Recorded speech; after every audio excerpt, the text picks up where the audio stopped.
What's up guys, Celeric here. Today's video just about should you summon or should you not summon on the new banner.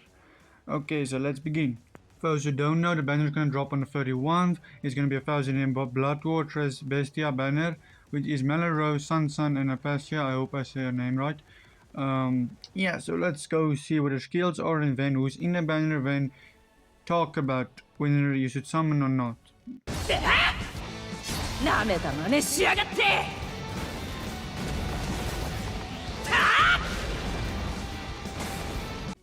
gonna first start with Melrose. Okay, so she is a melee normal attack character. Okay, so she's melee and she's a nat unit. All her attacks inflict weaken plus, which is okay, that's good. Killer is Quincy and Soul Reaper, so she has a double killer, Quincy's and Soul Reapers. Soul trait, damage taken decreased by 21%. Wait, is he gonna be a Brave Battle unit? Skill, Brave Battles only. Okay, yeah, I'm gonna skip those for now. Okay, so she's a rank affiliation, obviously. Mind unit. Okay, so killers is Quincy and Soul Reapers, I just said. Okay, you have a Soul trait, I also just said. Okay, for innate skills, she has Sprinter 1, Long Reach, and Moderate, which means she can be used in range squares as well. Bruiser 50, Frenzy free, Flurry free only. Flurry free, Bruiser 50. That's broken, guys. Like that's the same with Asken had. The only difference is Asken is range.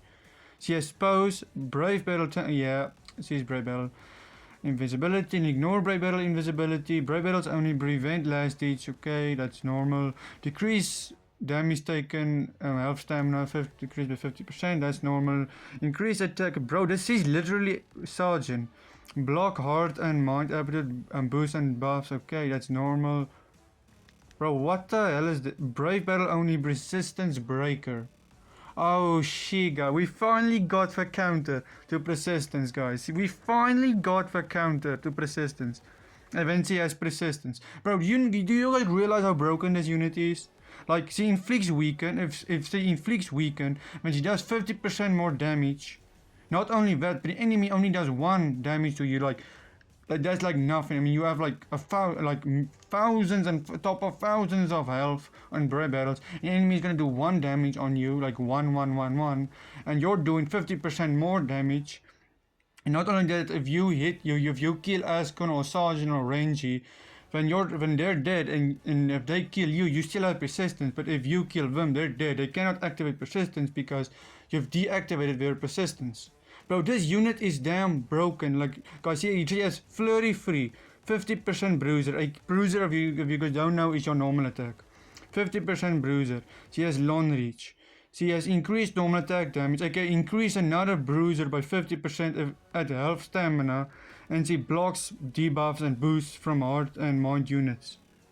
Bro, she is broken, and not in the top of that she inflicts weaken. Not weaken, but weaken plus, meaning if she inflicts weaken, she can inflict weaken on top of that weaken, which is damn broken. She is so far the most broken Brave Battle unit.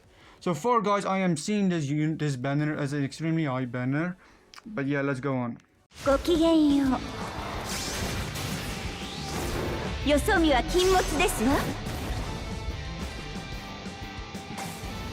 Next, I'm doing Sun.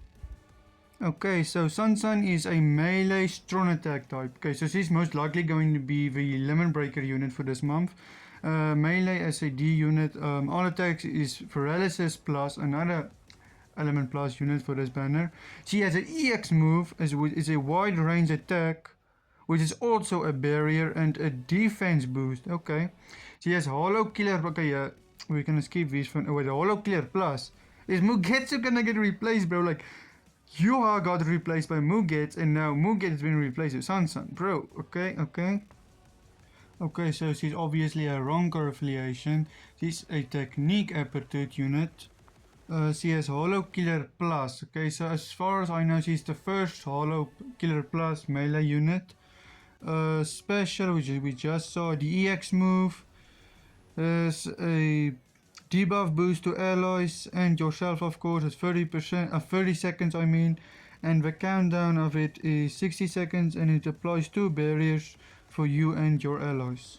Okay, and the soul trait is strong attack recharge time decreases by 14%.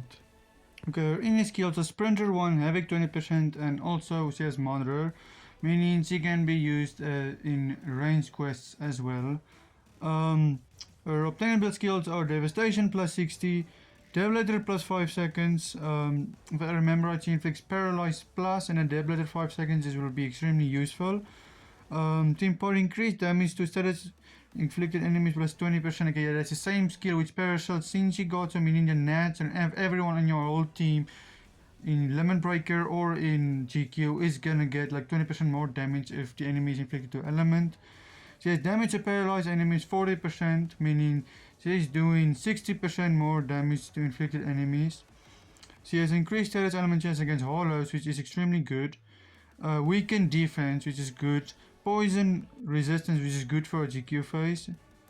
Status elements pressure boost 80%, which is extremely good.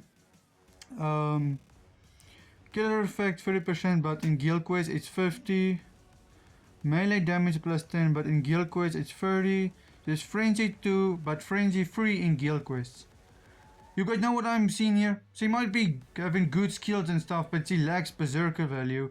And I think Mugetsu might outplay her because of that. I mean, Mugetsu inflicts weaken. And yeah, you guys know where I'm going with this. She has no berserker and Mugetsu has, in that and Mugetsu inflicts weaken.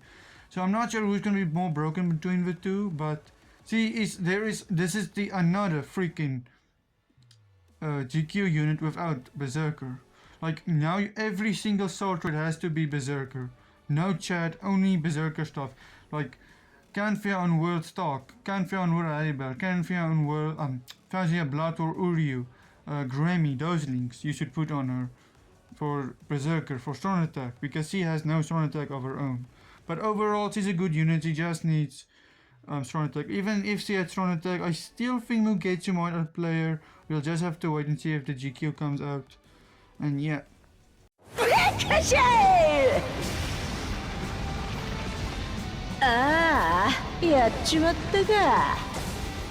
Next up I'm doing Apache. Sorry for the Apache fans if I'm not saying the name right, but yeah. Okay, so she's gonna be a range normal attack unit. She's gonna be a booster. This all her attack except strong attack 2, which is the boost, is gonna inflict laceration plus, and she's gonna be no affiliation killer plus.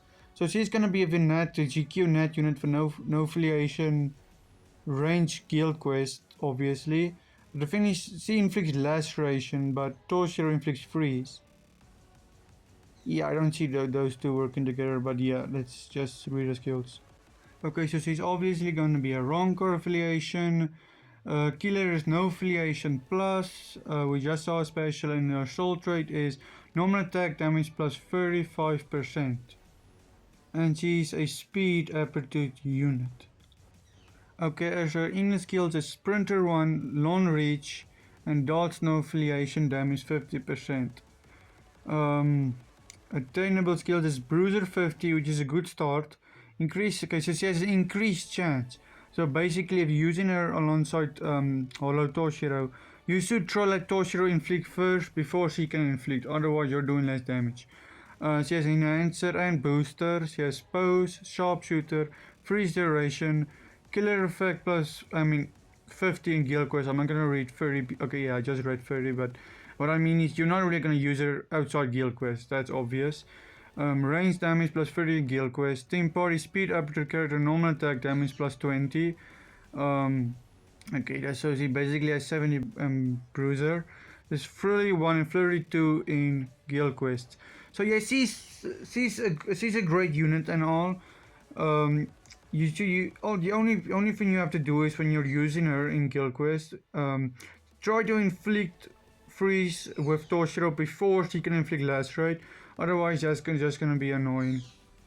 But now that I think about it, which is kinda impossible, since if Toshiro inflicts freeze and when she has lacerate plus, so she can inflict on top of freeze lacerate, and then if the freeze wears off, Toshiro cannot inflict freeze until the lacerate finally gives up, and she can put lacerate on the enemy if they already have lacerate on, so that will be low-key annoying. But I mean, if Toshiro can like speed bloods the enemy, if force freezes, wears off, then you're fine. Okay guys, so should you summon or not? Okay, let's first look at the filler pool of this banner. Then we'll look at where everywhere you're gonna use these units. Okay, so these are the filler pool of this banner. Honestly, it's a great filler pool. The only ones I'm seeing which is you're not actually gonna use is Chad. The rest are all extremely useful. Maybe not Gilgay and True Shika Ichiko. Those two are a bit out of meta now, but they are both S-class hard units. Yeah, so I see nothing wrong with this banner. Ishin is extremely good mind character, top 3, top 2 mind units in the game. Masaki is an awkward unit in Guild Quest, but outside Guild Quest he's a beast, except in Brave Battles of course. Orihime is still the... Actually no, Mela Rose is now the Brave Battle Queen. She's no longer the Brave Battle Queen. She's just there to counter, okay, kinda counter Asken. True Shika Ichiko, I mean, just in Guild Quest if you don't have Lototo. Same with Gilgay, if you don't have Swimsuit Bamieta nor Asnot, you can use Gilgay in Guild Quest. And Chad is just Chad, okay? So yeah, for the filler pool alone, this is a definitely good banner. But should you summon for this? Well, if you're looking for the characters, then yes. But let's see if you really need the characters. Except if you're a fan of these units, I am not a judge. Summon on this banner with your heart's desires. But if you don't need these units, or if you need these units, let's see. Starting off with Guild Quest. Sun is a hollow killer plus melee Guild Quest unit, even though she has no berserker. Let's see, if you don't have Mugetsu, if you don't have Yuba, I mean, then your only option is Sandu, if you even have Sandu, but Sandu won't really give you a really good score. I'm not even sure if Sandu can clear. But anyways, if you don't have these units and you really care about GQ, then I recommend summoning on the banner to get Sun. Okay, next up is Lemon Breaker. Okay, so slot 1 of the Lemon Breaker, the best unit there is of course Sun, which is the why slot 1. It literally wants you to use Sun. It's gonna be in the triple S tier, but which you can also use, which is not as good as Sun, but could be good replacements, is Grammy, obviously, then Yua, then Drescroll, then Mugetsu. Those will SS won't really give you the best score which triple S would be, but it will give you a really good score. And then you get the normal S, which is Little Christmas, Little Toto, and Swimsuit Bamieta. They will give you a decent score. Let's say like 20, like max 20, like let's say 19, 18, somewhere there. You could even do higher of them depending on the other slots you use. Then you're really gonna get a good decent score like 24 or something like that. You might get 24 depending on how what the other slots are, but like I would say somewhere like 15, 18 or somewhere with the A, and then B is just if you really don't have anything, you're like gonna get 10 or 11, 12 of those units, maybe more depending. The moral of the story is if you have Mugates, then you don't really need to summon for Sun, because then you will be able to do Lemon Breaker, get a good score in Lemon Breaker and in GQ. But if you're that one guy who loves Brave Battles and use literally a lot of orbs just to get to Lieutenant or Captain or Head Captain, not really Lieutenant is easy, but when you want to be the top of Captain or you want to be Head Captain, Permanent Head Captain, then I recommend summoning for Mela Rose. She is like the best unit, so Brave Battle unit so far.